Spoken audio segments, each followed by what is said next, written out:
Thanks for joining us for this week's very autumn feeling vlog.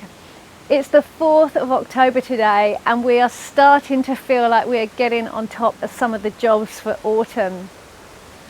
September has been a crazy month, so many beautiful harvests and so much to start clearing away as we make space for the last of this year's plantings and start thinking about getting things ready for winter. But in this week's vlog, we've hauled in a bumper harvest of winter squash and pumpkins.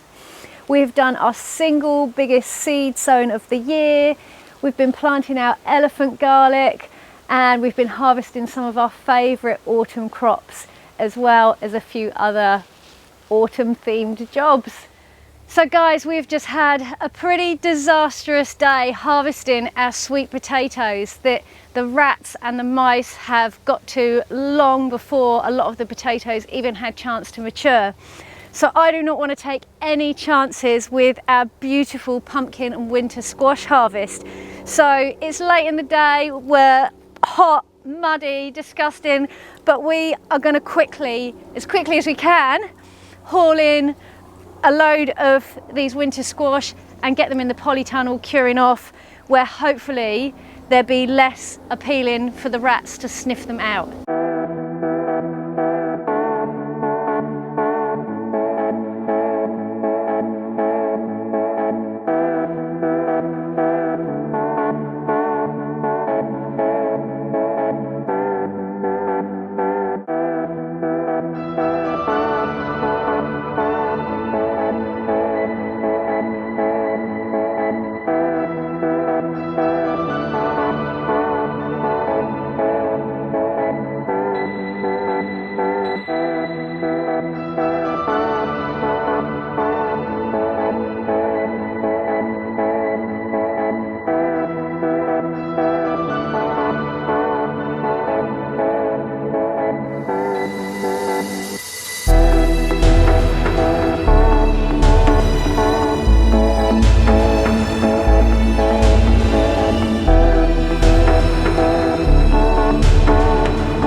When harvesting winter squash, it's best to leave as much of the woody stem intact as possible. If the stem does get damaged or knocked off, then use those pumpkins up first, as they're not likely to store through as well.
Cape gooseberries to me are one of the ultimate fruits that we can grow for ourselves for an autumn harvest. I've just harvested this many Cape gooseberries off of just 2 plants this morning, and there are still more to come, but I just haven't got time to harvest any more. These amazing fruits inside their little perfect cases are bright orange. And when they burst in your mouth, it's like a little ray of sunshine. They are fruity, they are zesty, they are zingy, they are slightly astringent, but they are amazing on breakfasts and on chocolate cake. And I'm going to freeze some of these today as well to see how they store. I've not tried it before. Let me know how you like to use your Cape gooseberries too. And these fruits are super expensive to buy if you do find them in the supermarkets also. And you can grow this amazing plant as either an annual or a perennial plant. If you grow them annually under cover, they will crop in their first year of growing. These bushes in here, some of them are 4 years old. If you've got undercover space, they will overwinter if it isn't too harsh. And we will still often be cropping these right through into November as well. So they are an amazing fruit to grow, especially if you are working towards self-sufficiency like we are.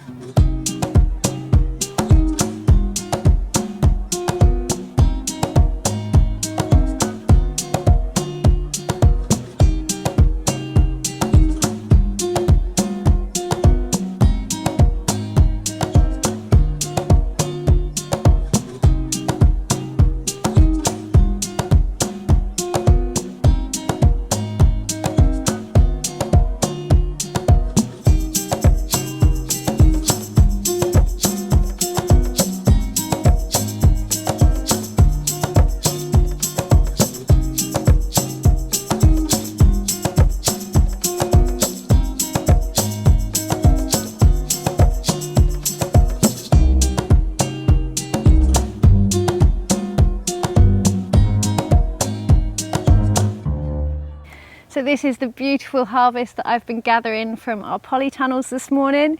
We've got cucumbers, 3 different types of tomatoes, Cape gooseberries, hot peppers, sweet peppers, melons, jalapenos. There's yellow peppers hiding under there too.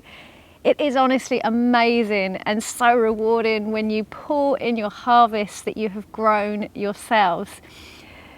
So I've got a bit of work to do to store and preserve and make use of all these beautiful crops now. I'm going to be making some more of my tomato paste, and I'm going to make a beautiful curry up with the peppers and the tomatoes. I'm going to freeze some of the tomatoes. I'm going to pickle some jalapenos, and we will be enjoying the melons fresh, of course. And hopefully over the next few days with a lot of these Cape gooseberries, I'm going to make a beautiful Cape gooseberry jam, which is delicious. It's a little bit marmaladey, where these Cape gooseberries have got a slight astringent fruitiness to them. But yeah, it is delicious. One of Dan's mum's favourite Christmas presents. Next on my harvest list today is pulling in the last of our winter squash, which I've got in this sunflower bed here. And this is a beautiful stripy small variety called Delicata. So I'm going to get those in, stacked up, and then they're going to go and join all of our other squash in the polytunnel where they are curing off in the warmth.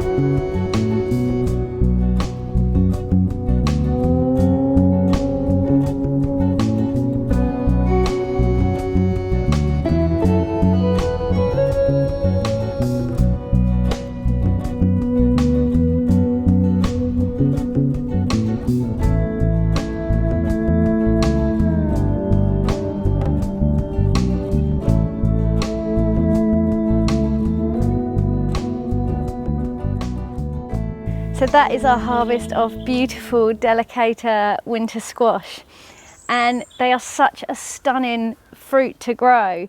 They don't actually look as good as they get yet, but as they dry out, these fruits turn a really bright orange and stripy green colour.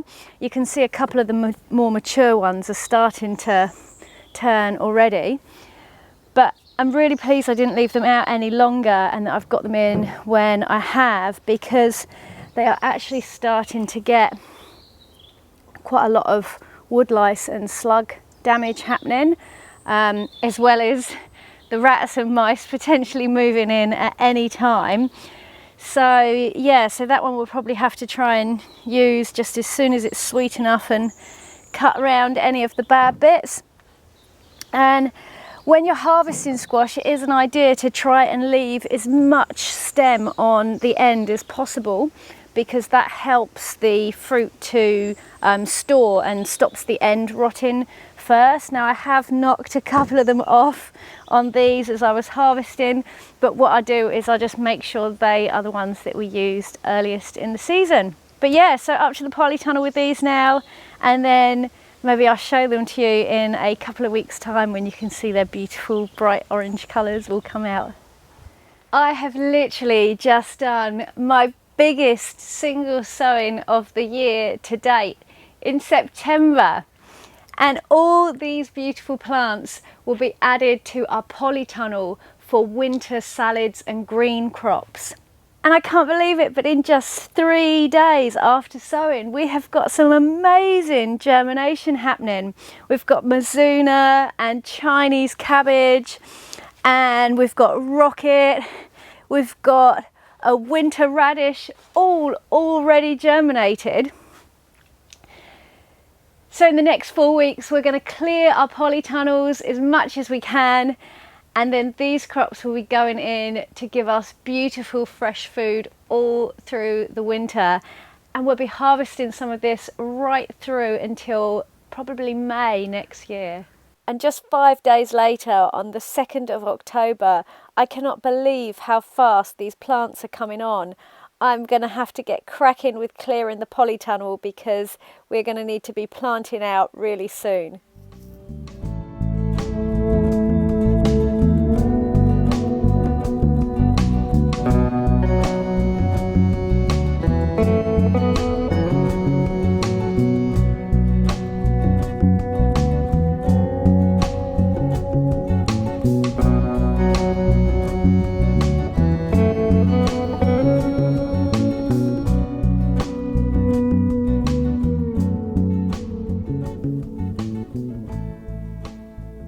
It's the 29th of September today, and I'm going to make a start on planting my elephant garlic.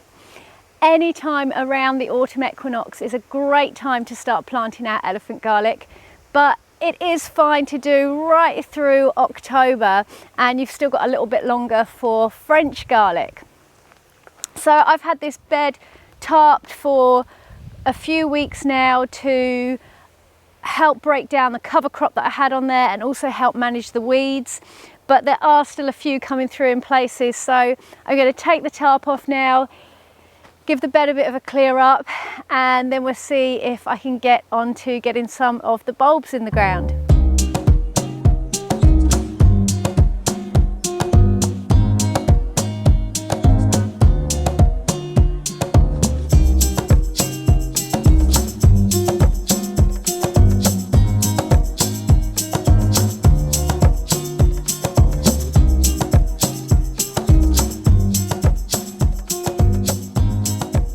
Just managed to find enough cardboard to edge around this bed where it borders the grass, because the couch grass and sheep sorrel has a tendency to come in from the lip of the bed. So yeah, hopefully by doing that, that would just give this bed a little bit more protection from the weeds coming in.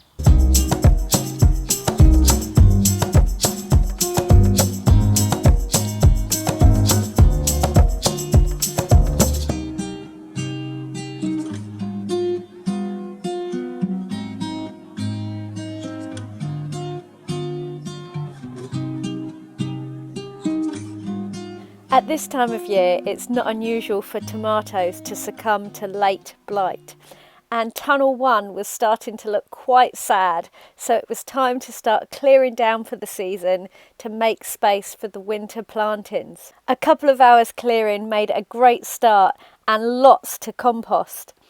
These beautiful peppers, which were swamped by the sweet potato vines, should ripen off a bit quicker now, and there is still a lot to be harvested from this tunnel.